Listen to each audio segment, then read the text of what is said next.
ఇది ఎన్ని బిగించుంటారన్న మీరు? ఎక్కువ ఏంటంటే కాస్ట్ ఎక్కువ కదండి మేడం. మేడం మనకి ఇక్కడ మీ ఎం అంటుంది, ఎం అంటే మీడియం, ఎస్ అని అంటే స్మాల్, జే అంటే జంబో అని ఇక్కడ కూడా ఉంటుంది మేడం.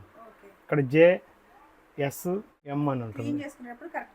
కరెక్ట్గా సెట్ చేసుకోండి. మీరు వేరు మార్చుకున్న సెట్ కాదు, ఇలా పైకి లేపి ఇలా పెట్టేసి ఫిక్స్ అయిపోతుంది అంతే మేడం. ఇప్పుడు ఎం ఉంది, ఇది జే, మనకి ఫిక్స్ చేయాలని కూడా ఫిట్టింగ్ కాదు, ఒకటే అవసరము. మిగతా ఈ అవసరం లేదనుకుంటే ఈ రిమూవ్ చేసుకొని ఎక్కడైనా పెట్టేసుకోవచ్చు మేడం. ప్లస్ దీని మీద మీరు వెజిటేబుల్స్ కటింగ్ చేసుకోవచ్చు, దానికి రిమూవ్ చేసుకోవచ్చు మేడం. ఇప్పుడు ఇది బర్నర్ రిమూవ్ చేసుకోవచ్చు, ప్లేట్ కూడా రిమూవ్ అయిపోతుంది. కింద వచ్చింది, దీన్ని పైకి తీసుకోవటం, క్లాత్ వేసుకొని చేసుకోవటం. ఎక్స్ట్రా పాన్ సపోర్ట్ మనకి ఏదైతే యూజ్ చేసుకుంటామో పాన్ సపోర్ట్ మనం సెట్ చేసుకుంటే అది యూజ్ చేసుకోవచ్చు, పక్కన పెట్టేసుకోవచ్చు, తీసేసుకోవచ్చు అంతే.